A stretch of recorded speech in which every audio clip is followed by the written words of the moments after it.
ओम श्री गणेशाय नमः। ओम परम परमेश्वर। ओम भगवते वासुदेवाय नमः।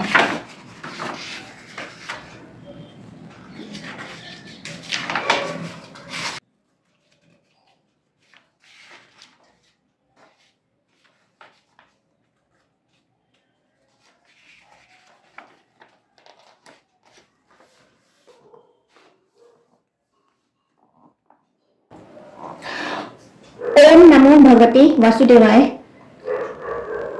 नैमिषारण्य में सूत जी का आगमन, पुराण का आरंभ तथा सृष्टि का वर्णन।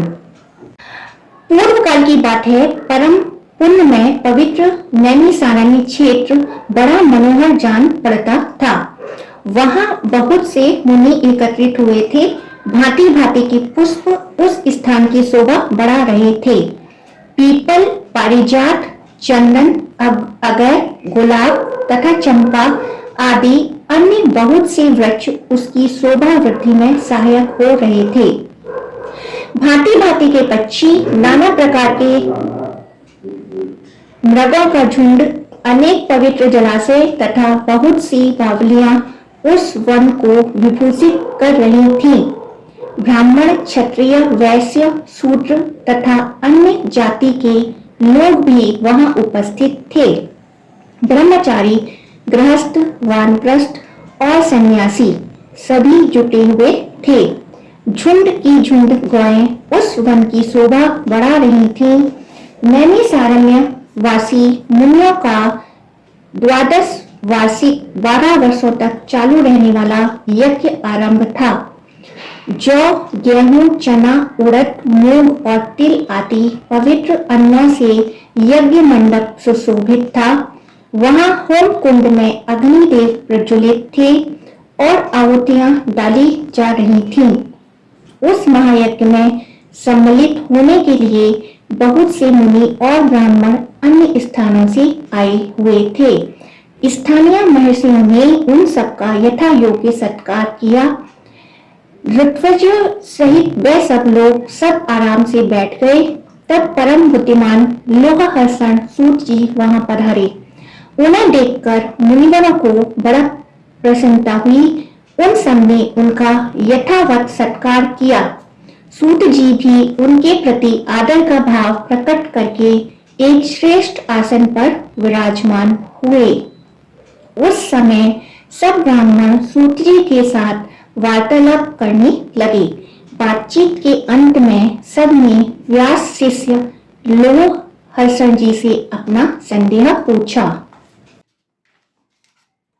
मुनि बोले, साधु शिरोमणि, आप पुराण, तंत्र, छहों शास्त्र, इतिहास तथा देवताओं और दैत्यों के जन्म, कर्म एवं चरित्र सब जानते हैं। वेद शास्त्र, पुराण, महाभारत तथा मोक्ष शास्त्र में कोई भी बात ऐसी नहीं है जो आपको ज्ञात ना हो। महामती, आप सर्वज्ञ हैं, अतः हम आपसे कुछ प्रश्नों का उत्तर सुनना चाहते हैं। बताइए, यह समस्त जगत कैसे उत्पन्न हुआ? भविष्य में इसकी क्या दशा होगी? स्थावर जंगम स्वरूप संसार सृष्टि से पहले कहाँ लीन था और फिर कहाँ लीन होगा? लोहहर्षण जी ने कहा, जो निर्विकार, शुद्ध, नित्य परमात्मा सदा एक रूप और सर्वविजयी हैं, उन भगवान विष्णु को नमस्कार है। जो ब्रह्मा, विष्णु और शिव स्वरूप से जगत की उत्पत्ति, पालन तथा संहार करने वाले हैं तथा जो भक्तों को संसार सागर से तारने वाले हैं, उन भगवान को प्रणाम है। जो एक होकर भी अनेक रूप धारण करते हैं, स्थूल और सूक्ष्म सब जिनके ही स्वरूप हैं, जो अव्यक्त कारण और व्यक्त कार्य रूप तथा मोक्ष की हेतु हैं, उन भगवान विष्णु को नमस्कार है। जो जगत की उत्पत्ति, पालन और संहार करने वाले हैं, जरा और मृत्यु जिनका स्पर्श नहीं करती, जो सबके मूल कारण है, उन परमात्मा विष्णु को नमस्कार है। जो इस विश्व के आधार हैं, अत्यंत सूक्ष्म से भी सूक्ष्म हैं, सब प्राणियों के भीतर विराजमान हैं, क्षर और अक्षर पुरुष से उत्तम तथा अविनाशी हैं, उन भगवान विष्णु को प्रणाम है। जो वास्तव में अत्यंत निर्मल ज्ञान स्वरूप हैं, किंतु अज्ञानवश नाना पदार्थों के रूप में प्रतीत हो रहे हैं, जो विश्व की सृष्टि और पालन में समर्थ एवं उसका संहार करने वाले हैं, सर्वज्ञ हैं, जगत के अधीश्वर हैं, उनके जन्म और विनाश नहीं होते, जो अव्यय आदि अत्यंत सूक्ष्म तथा विद्वेश्वर हैं, उन श्री हरि तथा ब्रह्मा आदि देवताओं को मैं प्रणाम करता हूँ। तत्पश्चात इतिहास पुराणों की ज्ञाता, वेद वेदांगों के पारंगत विद्वान, संपूर्ण शास्त्रों के तत्वज्ञ पाराशर नंदन भगवान व्यास को, जो मेरे गुरुदेव हैं, प्रणाम करके मैं वेद के तुल्य माननीय पुराण का वर्णन करूंगा। पूर्व काल में दक्ष आदि श्रेष्ठ मुनियों के पूछने पर कमल योनि भगवान ब्रह्मा जी ने जो सुनाई थी, वही पापनाशिनी कथा मैं इस समय कहूंगा। मेरी वह कथा बहुत ही विचित्र और अनेक अर्थों वाली होगी। उसमें श्रुतियों का अर्थ का विस्तार होगा। जो इस कथन को सदा अपने हृदय में धारण करेगा अथवा निरंतर सुनेगा, वह अपनी वंश परंपरा को कायम रखते हुए स्वर्गलोक में प्रतिष्ठित होगा। जो नित्य सत सत्स्वरूप तथा कारणभूत अव्यक्त प्रकृति है, उसी को प्रधान कहते हैं। उसी से पुरुष ने इस विश्व का निर्माण किया है। मुनिवरों, अमित तेजस्वी ब्रह्मा जी को ही पुरुष समझो। वे समस्त प्राणियों की सृष्टि करने वाले तथा भगवान नारायण के आश्रित हैं। प्रकृति से महत्व तत्व, महत्व से अहंकार तथा अहंकार से सब सूक्ष्म भूत उत्पन्न हुए। भूतों के जो भेद हैं, वही उन सूक्ष्म भूतों से ही प्रकट हुए हैं। यह सनातन सर्ग है। तदंतर स्वयंभू भगवान नारायण ने नाना प्रकार की प्रजा उत्पन्न करने की इच्छा से सबसे पहले जल की ही सृष्टि की। फिर जल में अपनी शक्ति का आधार किया। जल का दूसरा नाम नार है, क्योंकि उसकी उत्पत्ति भगवान नर से हुई है। वह जल पूर्व काल में भगवान का आयन निवास स्थान हुआ, इसलिए वे नारायण कहलाए हैं। भगवान ने जो जल में अपनी शक्ति का आधान किया, उससे एक बहुत विशाल सुवर्ण में अंड प्रकट हुआ। उसी में स्वयंभू ब्रह्मा जी उत्पन्न हुए, ऐसा सुना जाता है। सुवर्ण के समान कांतिमान भगवान ब्रह्मा ने 1 वर्ष तक उस अंड में निवास करके उसके 2 टुकड़े कर दिए। फिर एक टुकड़े से घुलोक बनाया और दूसरे से भूलोक। उन दोनों के बीच में आकाश रखा। जल के ऊपर तैरती हुई पृथ्वी को स्थापित किया। फिर 10 दिशाएं निश्चित की। साथ ही काल, मन, वाणी, काम, क्रोध और रति की सृष्टि की। इन भावों के अनुरूप सृष्टि करने की इच्छा से ब्रह्मा जी ने 7 प्रजापतियों को अपने मन से उत्पन्न किया। उनके नाम इस प्रकार हैं: मरीचि, अत्रि, अंगिरा, पुलस्त्य, पुलह, क्रतु तथा वशिष्ठ।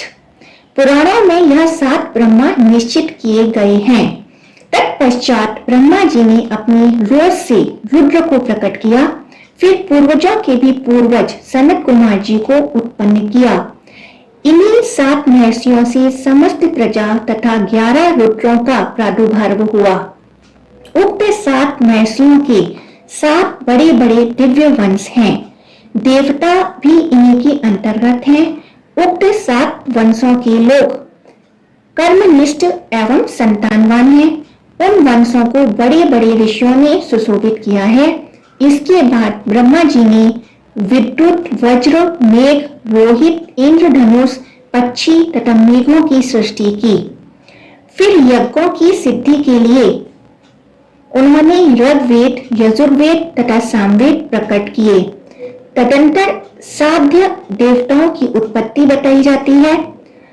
छोटे बड़े सभी भूत भगवान ब्रह्मा के अंगों से उत्पन्न हुए हैं। इस प्रकार प्रजा की सृष्टि करते रहने पर भी जब प्रजा की वृद्धि नहीं हुई, तब प्रजापति अपने शरीर के 2 भाग करके आधे से पुरुष और आधे से स्त्री हो गए। पुरुष का नाम मनु हुआ। उन्हीं के नाम पर मनवंतर काल माना गया है। स्त्री अयोनिजा सतरूपा थी जो मनु को पत्नी रूप में प्राप्त हुई। उसने 10,000 वर्षों तक अत्यंत दुष्कर तपस्या करके परम तेजस्वी पुरुष को पति रूप में प्राप्त किया। वह ही पुरुष स्वयंभू मनु कहे गए हैं। वैराज पुरुष भी उन्हीं का नाम है। उनका मनवंतर काल 71 चतुर्युगी बताया जाता है। सतरूपा ने वैराज पुरुष के अंश से वीर, प्रियव्रत और उत्तानपाद नामक पुत्र उत्पन्न किए। वीर से काम्या नामक श्रेष्ठ कन्या उत्पन्न हुई जो कर्दम प्रजापति की धर्मपत्नी हुई। काम्या के गर्भ से 4 पुत्र हुए, सम्राट, कुक्षी, विराट और प्रभु। प्रजापति अत्रि ने राजा उत्तानपाद को गोद ले लिया। प्रजापति उत्तानपाद ने अपनी पत्नी सुमृता के गर्भ से ध्रुव, कीर्तिमान, आयुष्मान तथा वसु यह 4 पुत्र उत्पन्न किए। ध्रुव से उनकी पत्नी शंभु ने सिलिष्टि और भव्य इन 2 पुत्रों को जन्म दिया। सिलिष्टि के उसकी पत्नी सुछाया के गर्भ से रिपु, रिपुंजय, वीर, व्रकल और वृग तेजा ये 5 पुत्र उत्पन्न हुए। रिपु से बृहति ने चक्षुष नाम के तेजस्वी पुत्र को जन्म दिया। चक्षुष के उनकी पत्नी पुष्करणी से जो महात्मा प्रजापति वीरणी की कन्या थी चाक्षुष मनु उत्पन्न हुए। चाक्षुष मनु से वैराज प्रजापति की कन्या नटबला के गर्भ से 10 महाबली पुत्र हुए जिनके नाम इस प्रकार हैं। कुत्स, पुरु, सतघुम्न, तपस्वी, सत्यवाक, कवि, अग्रिष्टुत, अत्रि, अतिरात्र, सुगम्न तथा अभिमन्यु। पुर से आग्नेय में अंग, सुमना, स्वाति, क्रतु, अंगिरा तथा मैं यह 6 पुत्र उत्पन्न किए। अंग से सुनीता ने वान नामक एक पुत्र पैदा किया। वैन के अत्याचार से ऋषियों को बड़ा क्रोध हुआ अतः प्रजा जनों की रक्षा के लिए उन्होंने उसके दाहिने हाथ का मंथन किया। उससे महाराज पृथु प्रकट हुए। उन्हें देखकर मुनियों ने कहा, हे महातेजस्वी नरेश, प्रजा को प्रसन्न रखेंगे तथा महान यश के भागी होंगे। वेन कुमार पृथु धनुष और कवच धारण किए अग्नि के समान तेजस्वी रूप से प्रकट हुए थे। उन्होंने इस पृथ्वी का पालन किया। राजसूय यज्ञ के लिए अभिषिक्त होने वाले राजाओं में वे सर्वप्रथम थे। उनसे ही स्तुति गान में निपुण सूत और मागध प्रकट हुए। उन्होंने इस पृथ्वी से सब प्रकार के अनाज ढूंढे थे। प्रजा की जीविका चले इसी उद्देश्य से उन्होंने देवताओं, ऋषियों, पितरों, दानवों, गंधर्वों तथा अप्सराओं आदि के साथ पृथ्वी का दोहन किया था। इसके पश्चात है राजा पृथु का चरित्र।